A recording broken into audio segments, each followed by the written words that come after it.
ശബരിമല സ്വർണ്ണക്കൊള്ളയിൽ മുഖ്യപ്രതി ഉണ്ണികൃഷ്ണൻ പോറ്റിയുമായി ഒരു സാമ്പത്തിക ഇടപാടും നടത്തിയിട്ടില്ലെന്ന് ഇഡി മുൻപാകെ നടൻ ജയറാമിന്റെ മൊഴി. പോറ്റിയുടെ അനധികൃത ഇടപാടുകൾ അറിയില്ലായിരുന്നു. വീട്ടിൽ പൂജ നടത്തിയവർക്ക് ചെറിയ തുക ദക്ഷിണ മാത്രമാണ് നൽകിയതെന്നും ജയറാം മൊഴി നൽകി. മൊഴി വിശദമായി പരിശോധിച്ച ശേഷം ആവശ്യമെങ്കിൽ വീണ്ടും വിളിപ്പിക്കാനാണ് ഇഡിയുടെ തീരുമാനം. ശബരിമല സ്വർണ്ണക്കടത്ത് കേസിലെ മുഖ്യപ്രതി ഉണ്ണികൃഷ്ണൻ പോറ്റിയുമായി തനിക്ക് യാതൊരു രീതിയിലുള്ള ഇടപാടുകൾ, പ്രത്യേകിച്ച് സാമ്പത്തിക ഇടപാടുകൾ ഒന്നും തന്നെ ഇല്ല എന്ന് ജയറാം ഇഡിക്ക് മുന്നിൽ മൊഴി നൽകിയിരിക്കുന്നു. കഴിഞ്ഞ ദിവസമാണ് ജയറാമിനെ ഇഡി ചോദ്യം ചെയ്തത്. പ്രധാനമായും തന്നെ ജയറാമിന്റെ മൊഴികളിൽ പറയുന്നത് തനിക്ക് സാമ്പത്തികമായോ മറ്റു തരത്തിലോ യാതൊരു ഇടപാടുകളും ഉണ്ണികൃഷ്ണൻ പോറ്റിയുമായിട്ട് ഇല്ല. ഉള്ളത് തന്റെ വീട്ടിൽ വന്ന് പൂജ നടത്തിയതുമായി ബന്ധപ്പെട്ടാണ്. അതിൽ താൻ വലിയ സാമ്പത്തികമോ സഹായമോ ഒന്നും തന്നെ നൽകിയിട്ടില്ല. ഒരു ചെറിയ ദക്ഷിണ മാത്രമാണ് നൽകിയിട്ടുള്ളത്. മറ്റ് ഇടപാടുകൾ, കാര്യങ്ങൾ ഒന്നും തനിക്കില്ല. താൻ ശബരിമലയിൽ വെച്ചാണ് ഉണ്ണികൃഷ്ണൻ പോറ്റിയെ പരിചയപ്പെട്ടത്.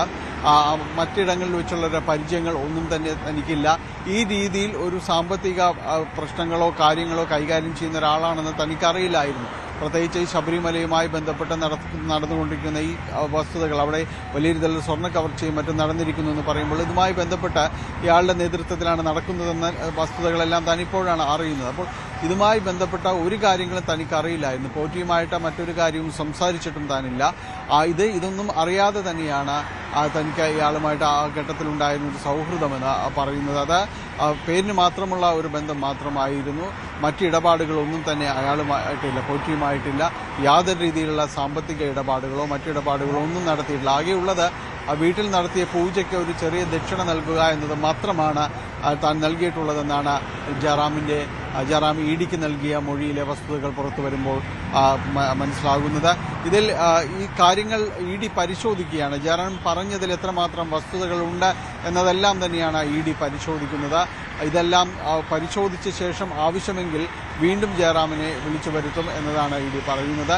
അത് ആവശ്യമെങ്കിൽ മാത്രമായിരിക്കും. ഇന്നലെ അധിക സമയം, സാധാരണ രീതിയിൽ വളരെയധികം സമയം ചോദ്യം ചെയ്യലിലേക്കെല്ലാം തന്നെ പോകാറുണ്ട് ഈ കേസുമായി ബന്ധപ്പെട്ട്.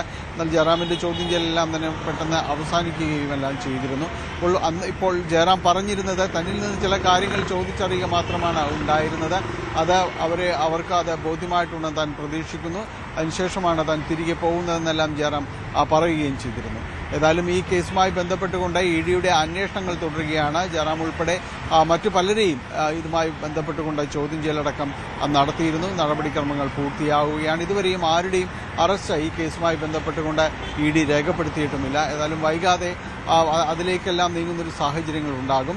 ഏതായാലും ഈ ജയറാമിന്റെ ചോദ്യം ചെയ്യലുമായി ബന്ധപ്പെട്ടുകൊണ്ട് ജയറാം തനിക്കറിയാവുന്ന വസ്തുതകൾ പറഞ്ഞു എന്ന് തന്നെയാണ് ജയറാം പറയുന്നത്. മറ്റിടപാടുകളോ കാര്യങ്ങളോ ഒന്നും തന്നെ ഇല്ല എന്ന് താൻ വ്യക്തമാക്കുകയും ചെയ്തു. ആവശ്യമെങ്കിൽ ജയറാമിന്റെ മൊഴി പരിശോധിച്ച് ആവശ്യമെങ്കിൽ വീണ്ടും വിളിപ്പിക്കും എന്നതാണ് ഇഡിയുടെ നിലപാട്. കൂടുതൽ വാർത്തകൾക്ക് news 18 Keralam YouTube channel subscribe ചെയ്യുക.